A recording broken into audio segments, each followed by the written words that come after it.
जाते हैं। कुछ तो मजबूरियां रही होंगी, यूं ही कोई बेवफा नहीं होता। किसी को शौक थोड़ी लगा किसी को गाली देने का। इतना सब हमारे ऊपर, मतलब क्या ही बताएं। एक गरियाने के चक्कर में हमारा सब सुना देता है, सब पाकिस्तानिया सब। लेकिन ये कमीने हैं सब, ये सब इनका डीएनए खराब है।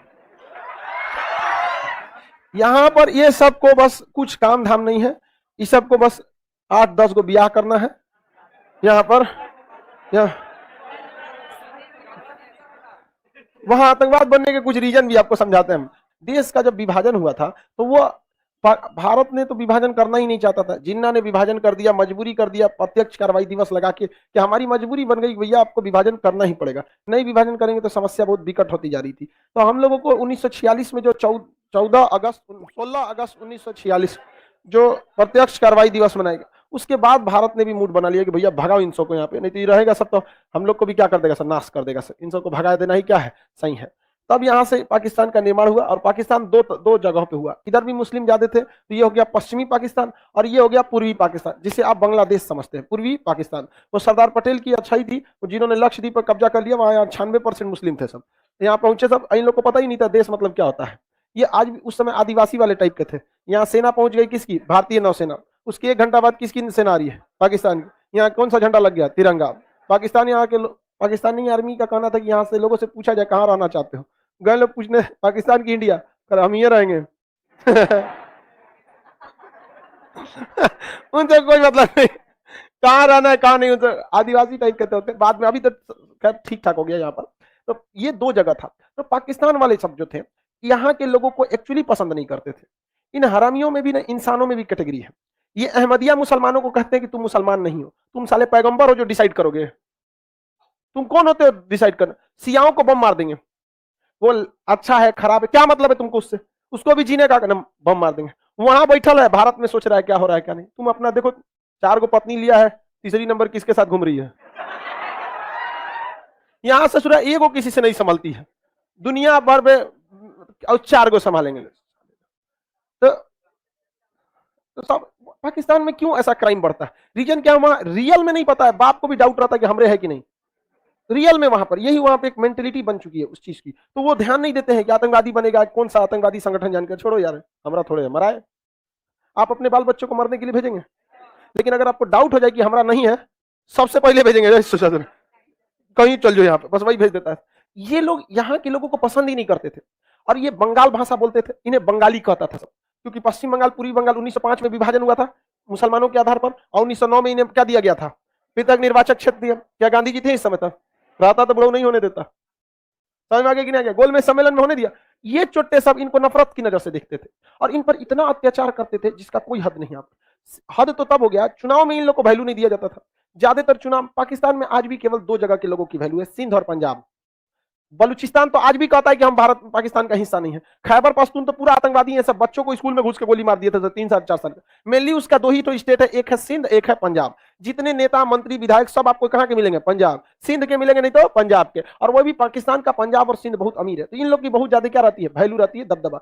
अब हुआ क्या, चुनाव जब हुआ तो यहाँ पे जब चुनाव हुआ तो जीत गए इधर का आदमी, शेख मुजीबुर रहमान। मंगल बाबा किसने कहा था, महात्मा जादूगर बोला था। क्या बोला था, जादूगर। खुदाई खिदमतगार संस्था ने मंगल बाबा बोला। क्या पढ़ रहा है तुम लोग, चलो ध्यान से समझिए यहाँ पे। तो यहाँ जीत कौन गया चुनाव में, शेख मुजीबुर रहमान। शेख मुजीबुर रहमान जीत गया, तो कहा बंगाली हमारा प्रधानमंत्री बनेगा। हद है बताओ भैया, हमारे प्रधानमंत्री तो मनमोहन सिंह थे, सरदार थे। हमारे प्रधानमंत्री नरसिम्हा राव, दक्षिण भारत के, वहां पे नरेंद्र मोदी। कल को कौन प्रधानमंत्री बनेगा, सब लोग एक्सेप्ट करते हैं। तो ये कह रहा है कि हमारा प्रधानमंत्री उधर से आएगा, लाहौल बला, जेल में डाल दिया सब इसको। शेख मुजीबुर, सोचिए प्रधानमंत्री जीत के आ रहा है, बस इस कारण जेल में डाल दीजिए कि तुम उस राज्य से क्यों जीत के आए, जेल में डाल दिया यहाँ पर। और यहाँ के लोगों जब विरोध किए तो मारना चालू कर दिया यहाँ पर। भाई कोई भी विरोध करेगा, अब प्रधानमंत्री बन रहे हैं, अब वोट सीट सबसे ज्यादा आई है, मतलब सबसे लोकप्रिय है, लेकिन नहीं, उनको जेल में डाल दिया सब वहां पर। अब यहाँ पर पाकिस्तान ने अपनी सेना भेज दिया, और ये सेना वाले यहाँ पे आके इन लोगों को अत्याचार करने लगे। यहाँ पर 30,000 महिलाओं का बलात्कार कर दिया अपने देश में, और उनकी खुद की सेना। इसलिए इन हरामियों को बोलते हैं कि इनसे अगर आप उम्मीद रखते हैं कि ये इंसान है, ये इंसान नहीं है। हमको बस चले मार दे परमाणु बम, वहीं पे भाड़ में जाओ साला, कुछ हुए लोग गुनहगार ही कहेंगे ना।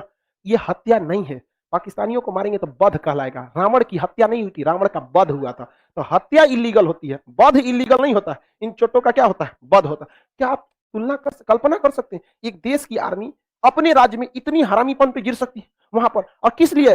वहां पर जब वहां पर गिरफ्तार किया गया था तो वहां का कर्नल बैठ के महिलाओं का नाम नहीं पूछा जाता था, लाइन लगाता था, उम्र 30 इधर हो जाओ, उम्र 50 उधर जाओ। मतलब हम कैटेगरी वाइज क्या करेंगे? रेप करेंगे यहाँ पर।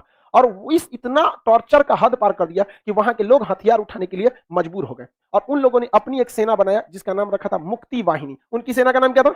मुक्ति वाहिनी। मुक्ति वाहिनी सेना जो थी वो क्या की? भारत से मदद मांगने आई कि भैया हमारे पास अत्याचार का हद हो रहा है। और वहां के लोग भारत में भागने लगे, शरण लेने के लिए कहां भागने लगे?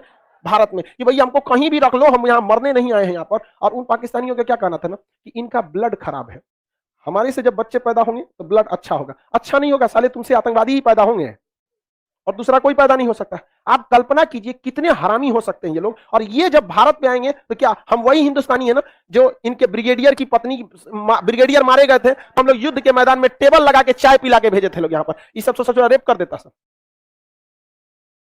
हम आपको क्या कहते हैं? दुनिया का सबसे बड़ा बेवकूफ भारतीय वही है जो पाकिस्तानी और चाइना पे बिलीव करता है।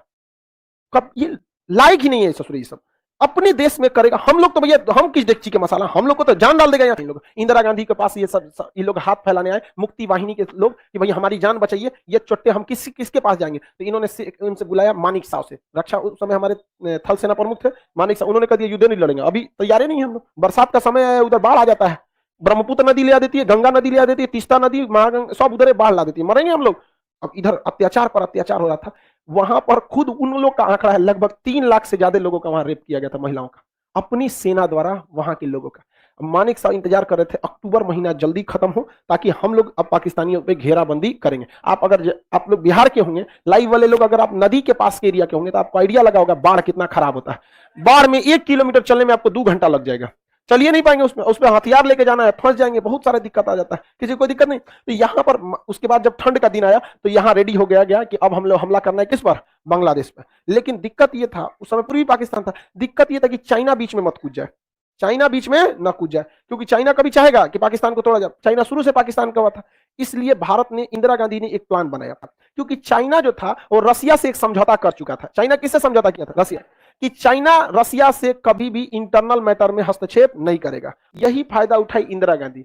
इंदिरा गांधी ने क्या किया, पहले ही जाके रूस से सारा डिस्कस करके आ गई, हम उसको थूरने वाले हैं, आप मदद कीजिएगा ना, हम आपका हमेशा मदद करेंगे। तो रूस ने कहा था कि जो तुम्हारा पाकिस्तानिया है ना बहुत अमेरिका को साथ देता है, कहा कि यही तो मैटर है, हम उसी को ना मार रहे हैं। कहा चाबास, मारो मारो चट्टा कहीं का, यहाँ पे समझा रहे ना, मेरे दुश्मन का दुश्मन मेरा दोस्त, ये वर्ल्ड रिलेशन में बहुत काम करता है। किसी को दिक्कत तो उसने कहा मारो यहाँ पर। तो कहा कि चाइना हस्तक्षेप करेगा, तो कहा नहीं करेगा ना, मेरा मैटर में वो नहीं करेगा, समझौता है हम लोग का।